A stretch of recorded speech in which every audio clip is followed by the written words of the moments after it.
Hey everyone, did you know that every 2 minutes in America, someone commits an act of fake news? Well, sometimes it's blatantly obvious and not that hard to figure out. The cow goes, Shazoo! It most certainly does not.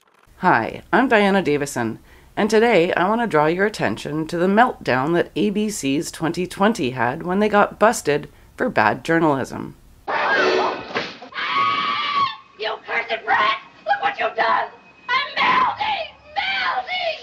Now, on March 2nd, it was reported that Creators Syndicate founder and chairman Rick Newcomb had written to 2020's producer, asking the show to revisit their program about Daniel Holtzclaw. That's a former Oklahoma cop who was sentenced to an insane 263 years in prison. If the sentencing alone doesn't raise your eyebrows in suspicion, Michelle Malkin's investigative report will leave no doubt that this young man was wrongfully convicted. CRTV has now made Malkin's two-part series, Daniel in the Den, available on YouTube. Click the link in the description below to find out what 2020 doesn't want you to know. But what makes the 2020 rerun fake news instead of just shoddy reporting? That's where we get to have a bit of fun.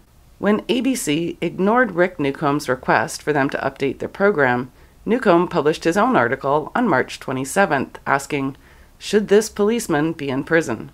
Newcomb lays out the facts uncovered by Michelle Malkin. So I was startled to see her two-part documentary on Daniel Holtzclaw, Daniel in the Den, which is available on CRTV, a new online television channel that features Mark Levin and other conservatives. I was startled because I had seen Juju Chang's report on the Holtzclaw case on 2020, What the Dash Cam Never Saw, and just assumed that Daniel was guilty.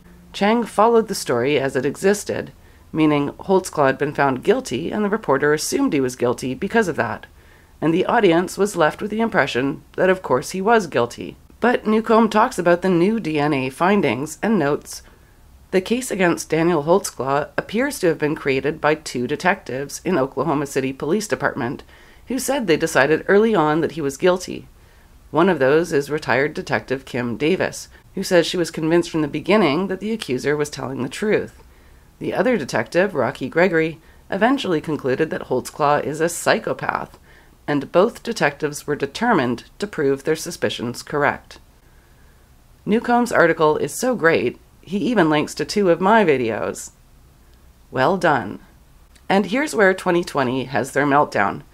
Instead of revisiting the case, incorporating Michelle Malkin's research and the new DNA evidence as entered in Daniel's appeal, ABC freaks out and hits the panic button by simply airing a rerun of their original show. This logical fallacy is aptly named argumentum ad nauseam. 2020 thinks they can make their fake news real simply by repeating it. No matter how many times ABC airs their program, it won't get any better. They're still stuck with the same problems. The rooster goes, Kikeriki! Where? Where does the rooster say that?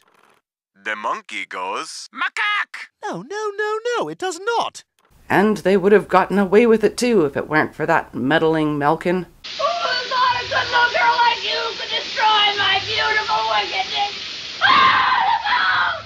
Yes, 2020 was beautifully wicked, and all it took to expose them was asking them to fact-check their story. As Michelle Malkin wrote this morning, last night ABC's 2020 re-aired its year-old piece on former Oklahoma City police officer Daniel Holtzclaw. Amazingly, the show is still titled What the Dash Cam Never Saw, even though OKC patrol cars didn't have cams when Daniel served. Talk about fake news. The update to this show consisted of a hasty few lines tacked at the end in which Elizabeth Vargas briefly mentioned Daniel's appeal. You can read actual substantive coverage of it at brianbatesholtzclawtrial.com. Now, come on, Michelle. It's not like with their vast resources, ABC is actually interested in doing research. The key here is that Daniel's appeal was filed on February 1st, so the rerun wasn't a response to any recent news. It was a response to a request for proper journalism. They re-aired it 4 days after Newcomb published his article about its inaccuracies. Malkin continues, "This morning, Creator Syndicate founder and chairman Rick Newcomb, who has taken an active role in challenging shoddy media coverage of the case, followed up with questions for the show producer Joseph Diaz. I'm reprinting Rick's letter to show you that it's not just fake news that is a plague on journalism and freedom. It's missing news that is a grave threat to truth and justice." Now, you should read Newcomb's entire letter to ABC's 2020, but at the end he says, "The only good thing about this rerun of your report was that it ran on April Fool's Day."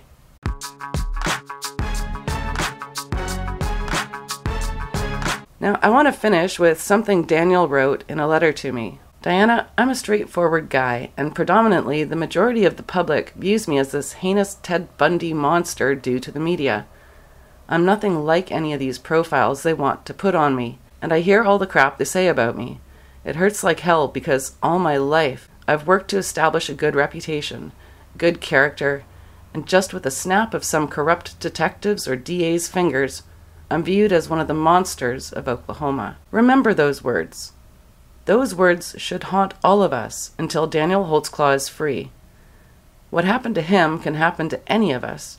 It could happen to you, just with the snap of some fingers and a little bit of fake news."